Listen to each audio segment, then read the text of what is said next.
morning. My name is Scott Forcino. I'm an associate broker in New York City with eXp Realty. I founded PlugIntro to assist businesses and individuals in meeting the right people, in gaining more exposure, and helping others make more and better contacts. I have with me today Gina Waterfield, who's a friend. We have many, many people in common. Gina is a motivational speaker and offers a lot to her clients. Let's hear more about you, Gina. Thank you. Hi, Scott. Thank you so much. Transformational speaker. Transformational speaker. Thank you so much for having me on today. Yes. I appreciate being here, and I appreciate knowing you. You've been a light in my life personally, and I'm glad. And yours as well. Thank you. Glad to be here in this space with you. Mm-hmm. And so I'm a transformational speaker. I'm a hypnotist, and I work with people all over the country, primarily in the industry of real estate and affiliates, just because that's the field that I was drawn to by virtue of my late husband, Dave Jenks. And I'm happy to be here. Like this space in the real estate industry is really perfect for me. And I hear from a lot of real estate professionals that they're dealing with crisis all the time. And we live in a fast-paced world. So this is really an industry that has become near and dear to my heart. In fact, I am currently pursuing my license in real estate as well.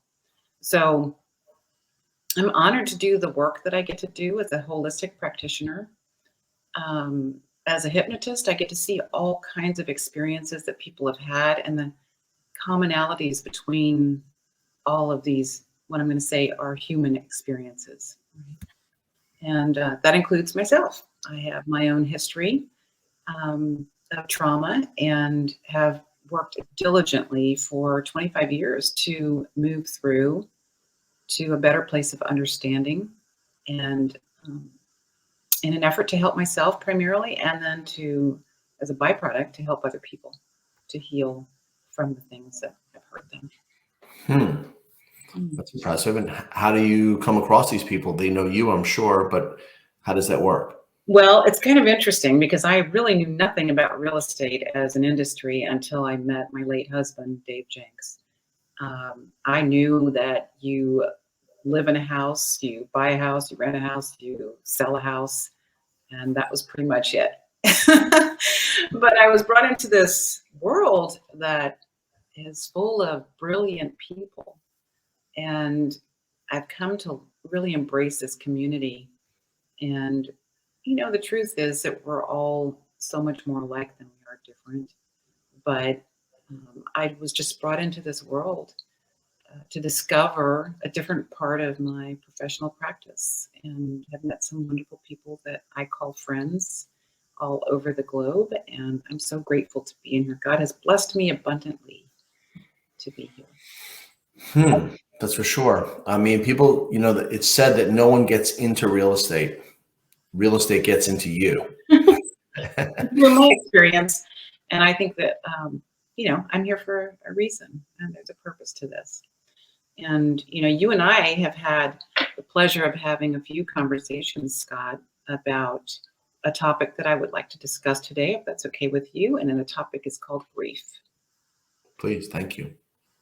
So you and I both have lost loved ones, and I would expect that many of your listeners have also lost loved ones, especially in the last 2.5 years. And, you know, it's something that I think we need to talk more about, even though we're uncomfortable talking about it. You saw me just kind of wiggle around in my chair because it's a little bit uncomfortable for me to talk about it too. And, you know, I don't have all the answers, but I would really like to see this conversation about grief become more mainstream. And part of it is because of my own experience with grief and all of the things that happened during the time that my husband was dying, and then since the time that my husband has passed. And, you know, even just saying passed, the word passed, he died. He died. We talked about that and the impact of words, and words matter.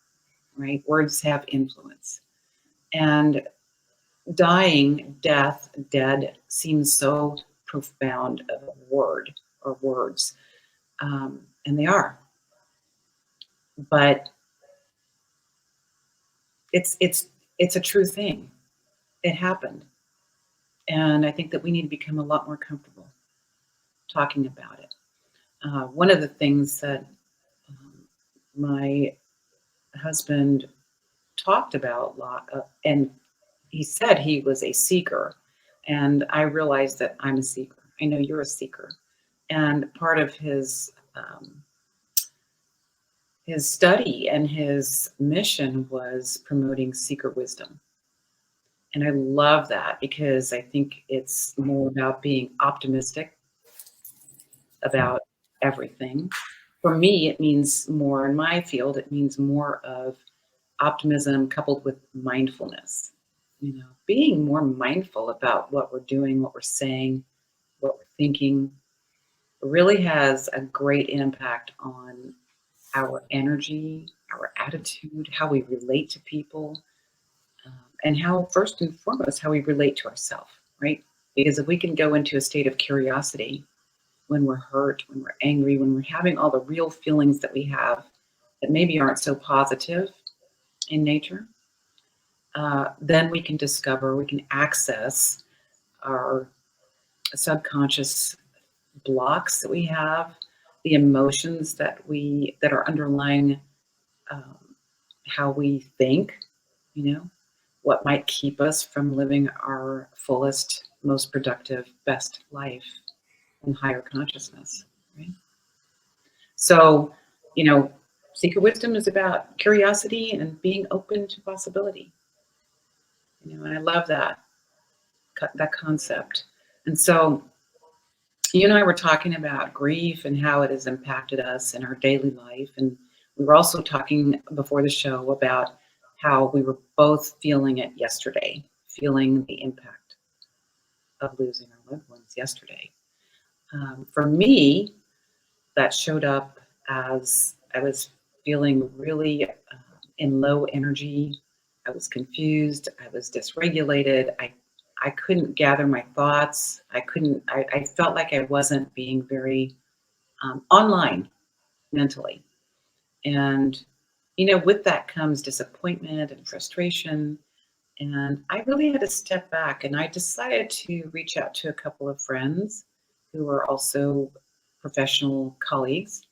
And lo, to my surprise, Scott, they were experiencing the very same things. And I thought how interesting that was. And then you told me that you felt that way yesterday. So I'd like to talk a little bit about that and how you navigated. Just want to be offering some kind of helpful solutions for people. Well, I mean, early on, I learned there's two ways. If you want to get wet, go stand in the rain or just spritz yourself. And I'm joking, but that's really what happens. So I am considering or making a very big move in my life because we've been living here almost 5 years without Heather, and the girls are finishing school. And I've been doing everything I can work-wise, and even now that the weather changed in New York, be a little more social. So I felt like I needed to go backwards. And I got a video out, which kills me, of Garth Brooks, the song This Dance. And he pulls up a lady who's a cancer patient with the bandana on her head and brings her on stage, and it just crushed you. And then on top of that, no one knew. They got together 5 years later, and it worked, and it was amazing. So, but I only learned that sometime recently. So I decided to go there yesterday because I felt a lot of pressure, and I felt a lot of kind of the dam was building up. So I went there, and I mean, I didn't have to pick up my phone and find this video, but I did to feel some purge. So that's one thing that I don't think people early on can do. The whole point is to avoid pain, but I brought it on. So that's a step, and that's a real therapeutic effort by someone who feels they've done some grief muscles, we say. And I don't suggest people do it until they're able to. I'm no guru, but I believe, that it once in a while it doesn't hurt. It can ground you and keep your values where they should be. And then surround yourself. These are pictures of Heather and my family back there. And that's all. People. It takes time to grow to be able to take those kind of hits. Yeah. And you're probably not anywhere near that point. So don't go there because you're in the rain. You don't need any spritz. Yeah. Well, I so appreciate you sharing that with people, Scott. I know that's so impactful for anyone who's listening, and it means a lot that you can even address that at this point, right? Openly.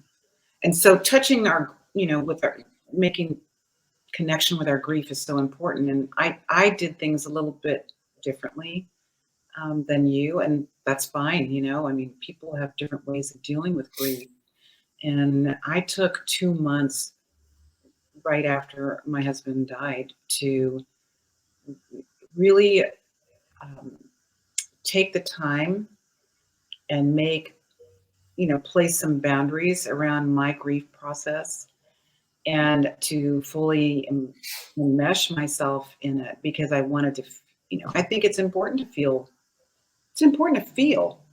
what you're feeling, to really see it, to experience that fully. Because what we tend to do in our world is to suppress our emotions, to push down our feelings. And, a lot of times we have to go on about our business. We have to work. We have to take care of families. You had 2 daughters who, really were a catalyst for you to keep going every day. Mm-hmm. I had two girlfriends in particular who stayed by my side online. We were either on the phone. They called me every day, all day, and it tapered down to twice a day usually, but it was contact every day for the first 2 months. And I remember there being a day where I felt everything so heavily that I was in a dark place. I mean, a really dark place. Even with my training, working in this industry for 25 years, I knew what was happening to me. I knew what was happening to my brain, and where my mind was. I understood it. I told you that I was able to separate and to look at myself as an observer and really witness what was happening and then guide myself. And so I was able to do that. But there were a couple of days, Scott, where it was really, really difficult. I I didn't use medications. I'm a holistic practitioner, and there's been times where in my life where I have relied on pharmaceuticals and other substances to get me through tough times, really challenging times. And I didn't really want to go there this time. And I was able to do that. But, I remember you telling me something that I thought was so beautiful. And that was one of your girls said to you something that was very sacred. I mean, it was just so beautiful. And it was so honest and raw and real. And I thought it was mature wisdom. It was the wisdom of a child and of an old soul. Would you mind sharing that with the audience? Sure. Heather died on July 14th. I don't remember, I didn't come home until Labor Day, 6 weeks until school started. So we were at my parents' house and we were sleeping in my brother's bed, the youthful bed with the trophies and the high school banners that never changed at mom's house. And Gracie, who's really more of the old soul, said, I mean, I couldn't believe she even wondered. She said, Daddy, I don't know what we're going to do. And I said, Grace, I don't know what we're going to do. And that was it. Oh my gosh, it touches me so much, even just hearing that now, because that's a raw thought.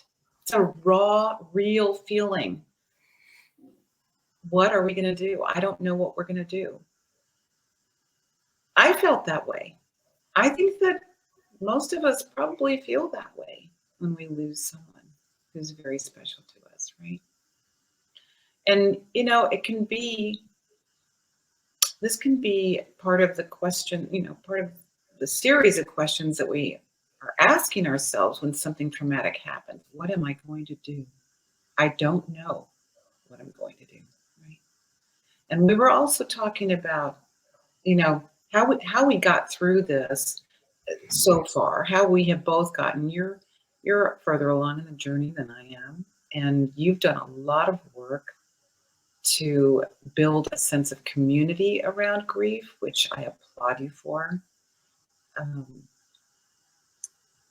Personally, I think that helping other people deal with grief gives us some inner strength and resolve too. I know I started working with my clients recently, about, I think, maybe 6 weeks ago. And it's been 8 months since my husband passed. And I waited quite a long time to really do that, and to get back to my work, serving people. And I just want to know from your perspective, for the audience's sake, we talked about taking one step at a time. And what was the most helpful thing for you?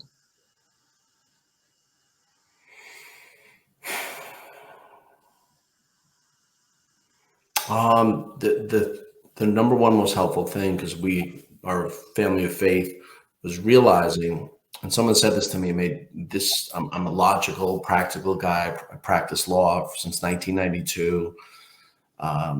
Was just a fact. And I always have a hard time arguing with facts. And the fact was that in 1998, Heather or Dave did not come into any of our lives to ruin it. So I said, well, a minute, that means we can't let it ruin it. If they came in for the right reason, Yeah. this one little silly detail of their death, which means their bodies are not here, doesn't mean that, how can we let it ruin? If it came in good, how can it go out bad? That's what it was. I love that. They influenced our lives. There is purpose and divine intention for that, right? We've talked about our faith a lot, and we both are believers. And, I truly believe, like you do, there is a purpose to their life, right? To their life. And we get to choose to carry that forward in some way. And I think that that's where we continue to pass forward their living legacy and continue the beautiful parts of life that they carried through to us, and to many other people. I don't know how to do that necessarily, but I think that we both do that in small ways and sometimes in larger ways. Carrying forward remembrances, or maybe even something that they said. For me, it was a lot of training that my husband um, was working on, and worked the training that he built over many, many decades. And I remember us having many, many conversations centered around our work. And we happen to be both researchers in the field of really mindfulness, mental health, psychology, neuroscience. And I took a lot of notes. Made a lot of recordings, and thank God that I did that, because I had a lot of material to carry forward. But our messages were very similar. So, I'm able to do that. You have you have the messages that you get to share with your daughters. How beautiful is that? Mm-hmm. We do it constantly through pictures and through stories, and as a mom, they think that your life started when they were born. I said, kid, we had a whole world. We did a whole world of travel. Your mom was this. And, they may not know mommy as a goofball and the funny, the nonsense and the antics and the girlfriend, or even we have their grandmother tell them stories as when mom was a little girl. And it's just really relating the story and giving messages where they understand from where they came. I mean, this little sticker right here, Grace put on this picture of mommy. It's on my computer here. Aww. And they understand that, listen, you have to have better manners than others. You have to be more accomplished. We're not going to be this title or this label of those that lost. I just told them today that I showed them the parking spot where I was first day, first grade. And that's when it hit me. We started first day, first grade, 6 weeks after. And I told them that I, lost my control and all that. And I said, look where we are. It's May. We're going to graduate next month. And I said, we did this, girls.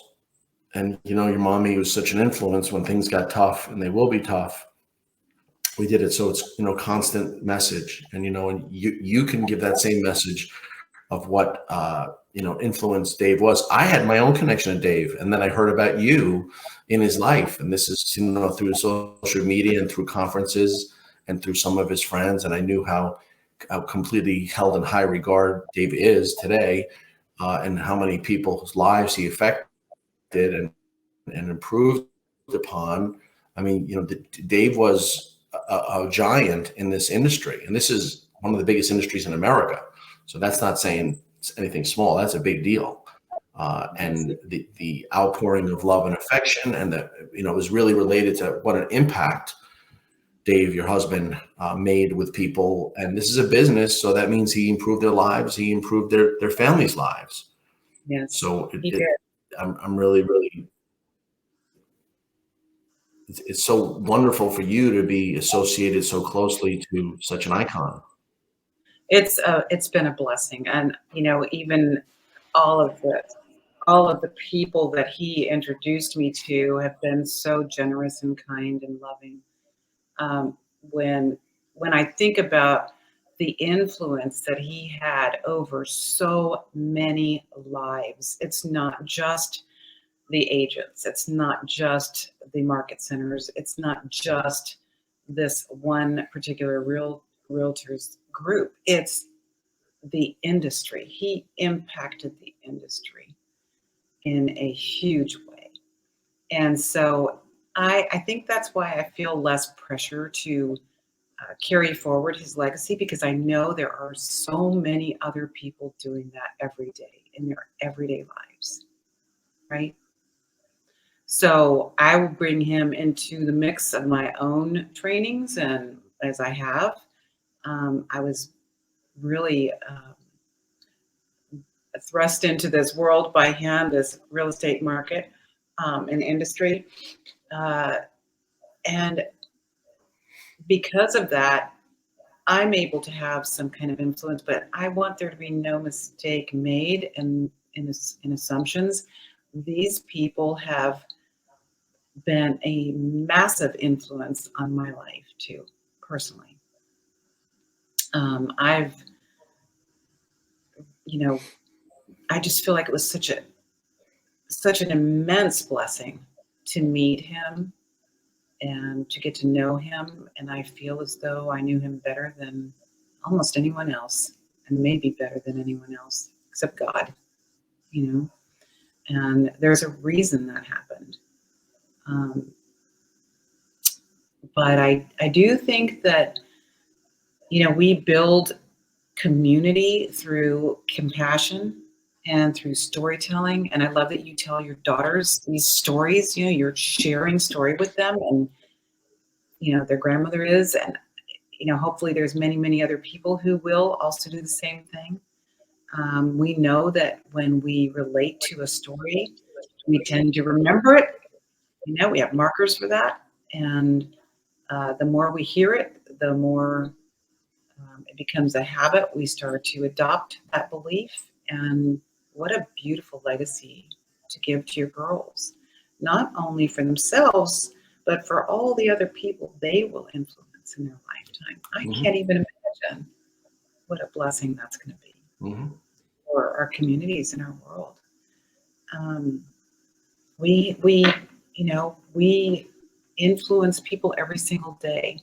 And, part of that is why you're doing this show, why you created this show, is to be an influencer in the community and also have other people step up within the community to be influencers, right?